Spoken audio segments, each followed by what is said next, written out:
show you the difference between a good prospect and bad prospect, and why you should not be signing any prospects that are in the bad category, because you're going to have ultimately much more of a headache working with those types of people, and you're going to make much less money, and overall you're going to be so much more stressed if you go and look for these types of prospects. So here's just a quick demonstration, a quick example of what a prospect you should not be taking on looks like. So here we have Kyle. We reached out to them, and the lovely reply we got is no, I hate money, which is obviously a natural reaction to any of our offers. You don't want to work with these kinds of people because, number one, it is going to be super problematic, and it is not going to work out for either one of you in the long run, because it doesn't matter which kind of service you offer. Problem with these kinds of hire kickers is that, number one, even if you have the best product in the market, and even if it's like fully automated, they might not implement it right and then blame you for all the problems that it causes. If it's a done for you solution,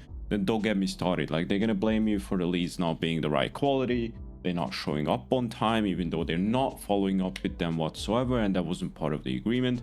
So there's just so many scenarios on why it's a bad idea to take on the low-hanging fruit. There's a reason why nobody wants to work with these types of people, is because they are penny pinchers, and they're going to pinpoint any kind of error that you might be causing, which is going to end up ultimately happening. So just stay away from broke and unfortunate prospect. You probably heard about the saying, the prospects who pay the least are the most problematic, the prospects who pay the most are the least problematic. This is 95% true, so I'm going to give you an example. Noah here basically just sent, thanks Emily, send the wire, booked an onboarding call, talk soon, in the fucking emails, right? Never even had a call. These are the prospects you want to work with. Problem is, how do you find them? Look in industries where nobody is looking, offer offers that nobody is positioning, and just create no-brainer angles. That's all about it. It sounds simple, but obviously, it's harder than it actually looks. So, just gotta keep these things in mind. Don't work with people who are broke.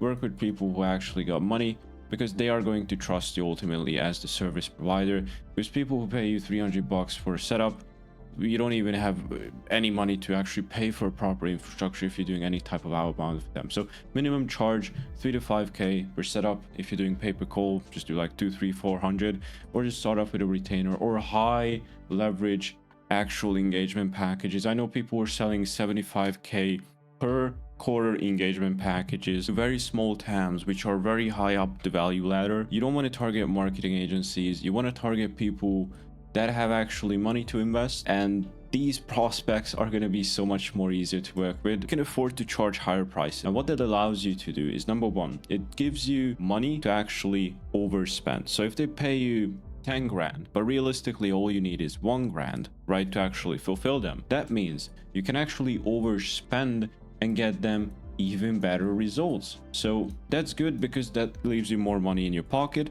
gives you more time and money to actually mess up if that happens. But if people are paying you like low pennies, then all those advantages are gone. Like, you're going to be nitpicked every single day. They're going to look at your campaigns, how many leads you brought in. There's going to be all sorts of, but these guys, they make even the bad leads work, because they are winners. They are winners by default. There's a reason why these guys are not where they should be, and the reason that they cannot afford your services in the first place. So all the advantages of you charging higher ticket prices is just simply gone. So all the money you could invest in infrastructure is gone. All the time you could save by hiring people to outsource is gone, plus all the negatives. So I hope you get my point. There's so much more advantages of just charging higher prices and then avoiding the tire kickers in the first place. Because I know when you're first starting out, you might be a little bit desperate, just signing anyone that you can. And I recommend still to do that, still sign people on free trials. But when you really are scaling up, these are really not the type of people you want to work with. Free trials and you're starting out is really just meant to be like a starting position, right? But you actually show them that, hey, you can deliver results,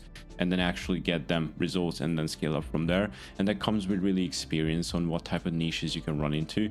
But my point is, focus on high paying clients later on, and that's just even for if you're starting out. You could do a free trial on the expensive clients, sure, get them awesome results, but then charge at least like 4 or 5k minimum, right?